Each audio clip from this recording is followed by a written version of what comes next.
He's not good enough to beat me. You think this man's gonna beat me? You think I'm gonna let a guy from the UK come here and beat me and take my belt? You lost your mind. Listen, Ryan. Calm down, you're having one of them little episodes. Calm down. I know you're getting all excited. Again, bro. I know you're getting all excited, but I'll come over there and smack them glasses straight off your face. Crazy? I don't even understand. I'll come over there and smack them glasses straight off your face. That's what I'll do. Sitting there. You won't do shit. I promise you won't do shit. I promise you won't. You won't do shit. You won't do shit.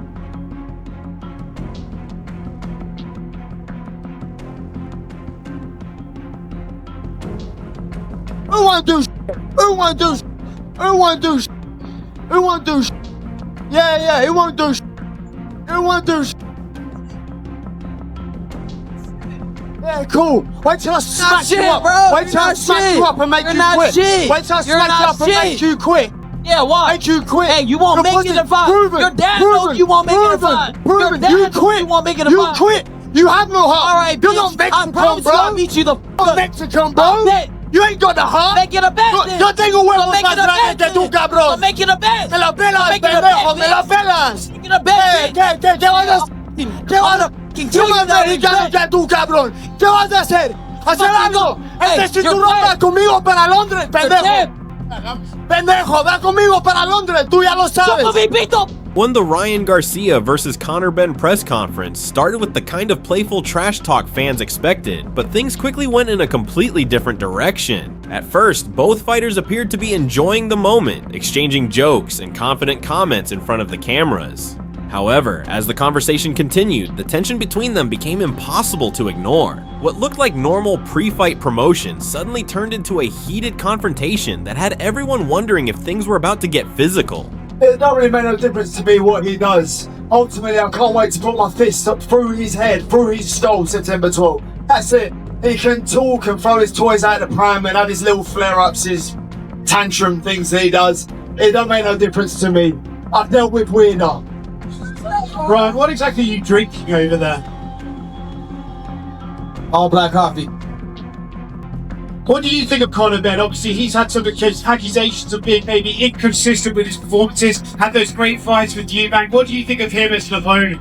I mean, if I look at his career, he's only fought guys that are on the way out. He's never fought a young, hungry, talented fighter. This is actually his first time ever doing it. So we're gonna see what he has. He's rushed into this position. So we're gonna show him that what happens when you rush into something you're not ready for. And this is a promise. Ryan Garcia walked into the press conference with his trademark confidence. He was smiling, laughing, and constantly throwing comments toward Conor Benn. Ryan appeared completely comfortable on the stage, almost as if he was enjoying getting under Benn's skin. But the more Ryan talked, the more frustrated Conor seemed to become.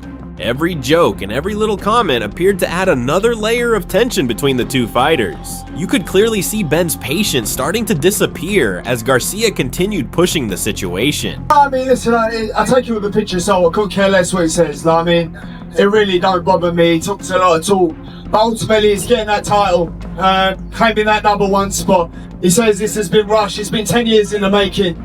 You know, he got his ass handed to him by Rolly, and then magically he got a world title shot. I'm coming off the back of Fight of the Year up at middleweight, avenging my loss. He almost got beat up by Regis Progress. His face was squished by Regis Progress. Now he's 30 years old. If I think this man beat me, he's having another tantrum. This is what he does, he has another tantrum. Keep talking, bro. Like I said, you're gonna get knocked out under 5. You're gonna get knocked out under 5. He got a WBC world title shot. Hey, Turkey, and I'm here to take care of him. That's it. Hey, and that's what I'm here to do. Hey, Turkey, thank you for this opportunity. I'm gonna knock him out 5 and below. A shout out, Turkey. Shout out. Then the situation took a serious turn. Ryan continued with the trash talk, but Conor Benn eventually reached a point where he seemed completely fed up. Instead of staying behind the microphone, Benn moved toward Garcia on the stage. For a moment, it looked like the two fighters might actually settle their differences before fight night. The entire mood changed instantly. What had been a promotional event suddenly felt like a real confrontation, and everyone around them knew the situation could escalate at any second. I mean, listen, he's like a big child, he's like a spoiled brat, throws his toys out of the pram on social media, throwing little tantrums. I'm not really too concerned about this little influencer to my right. He ain't a fighter. He can say whatever he wants. It ain't gonna make no difference come September the 12th. proven. Yeah, 12-round war, proven. I don't quit. I don't stay down. You're not gonna make it a 12. There's not gonna be a 12-round war. I promise you that. I don't stay He's not good enough. Look at his hair, bro. He's looking for attention. Look at his hair. He's looking for attention. He ain't gonna make it past 12. I promise you. This not be a 12-round war. He's not good enough. He's not good enough to beat me. You think my man's gonna beat me? You think I'm gonna let a guy from the UK come here and beat me and take my belt? We lost the belt. Security reacted quickly before the confrontation could become even more serious. Several people rushed between the fighters and separated them, preventing them from getting too close. The crowd immediately reacted to the chaos happening in front of them. Ryan Garcia still looked relatively relaxed, almost as if he had more jokes ready to go, while Conor Benn appeared much more serious and frustrated. That contrast made the moment even more intense. Ryan looked like he was enjoying the psychological battle, while Ben looked like someone who had reached the end of his patience. Security rushed in before the situation could escalate, stepping between the two fighters and forcing them apart as the crowd reacted to the madness unfolding in front of them. Ryan, of course, still looked like he had a few more jokes ready, while Conor had that look of a man who had completely run out of patience. That's what made the moment so entertaining, because neither fighter looked willing to back down. The microphones were supposed to be there for promotion. Sitting there. You won't do shit. I promise you won't do shit. I promise you won't do shit.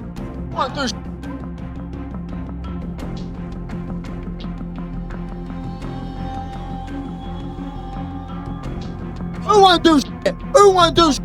Who won't do shit? Who won't do shit? Yeah, who won't do shit?